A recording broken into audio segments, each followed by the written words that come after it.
Brother, Yes, brother. I've come up with a few cunning ways to attract more people to our church services. Brilliant! We've got about 5 minutes before the meeting starts, so what have you got? Well, I was sitting in my study the other morning when it hit me. What makes people smile? Cheese!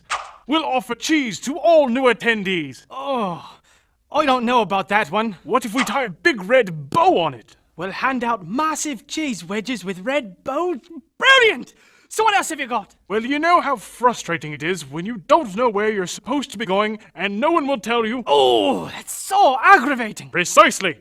So I thought it would be a good idea to create a huge detour in the middle of the road to funnel traffic directly into the parking lot. Brilliant! How does it work? We'll go out into the road and form a barrier so that all the traffic will have no choice but to move into our parking lot, from which there is no exit.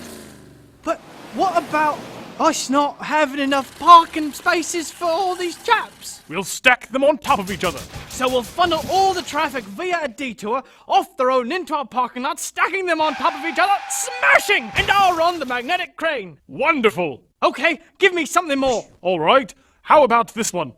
You know how we're always trying to come up with cool Christian celebrities to use as gimmicks?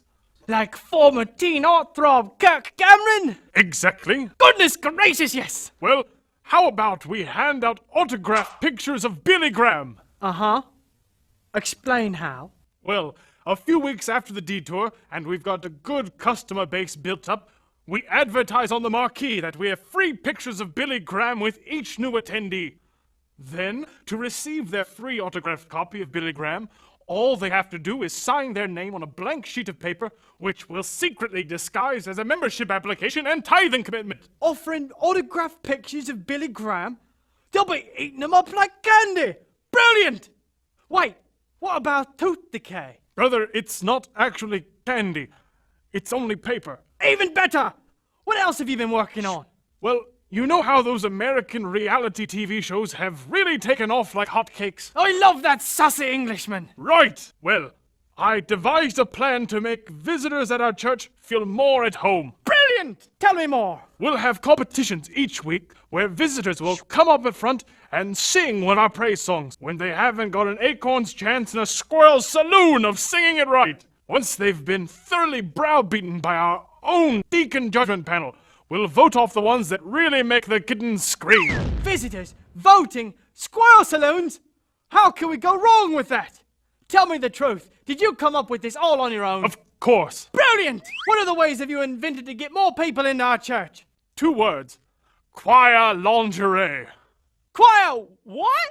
Yes. Instead of choir robes, we'll invest in a wonderful set of pink. Snap out of it, brother! Our mother's in the choir! You've been spending too much time in the office these days. Perhaps you're right. All right, how about this then?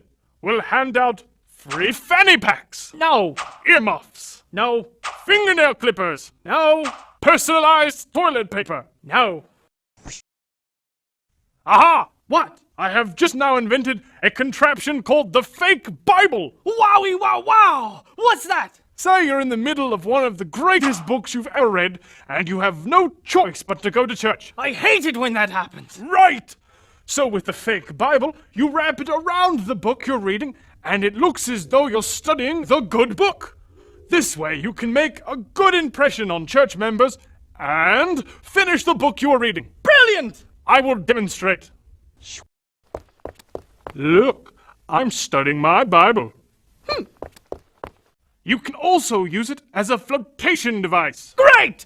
Where can I get one? Here, take this one. What else have you been working on? Well, I've built 4 additional baptismal pools in the back of the sanctuary. 4 extra baptismals? Brilliant! Here's the kicker. They're all hot tubs. Great Scott, man! What for? The first 100 conversions get to spend the service in the baptismal hot tubs. They're relaxed and they get baptized at the same time. They get a soothing bath and get to publicly proclaim their faith at the same time? Brilliant! Great job, brother! When do we get started? Right now! We get started right now? Brilliant!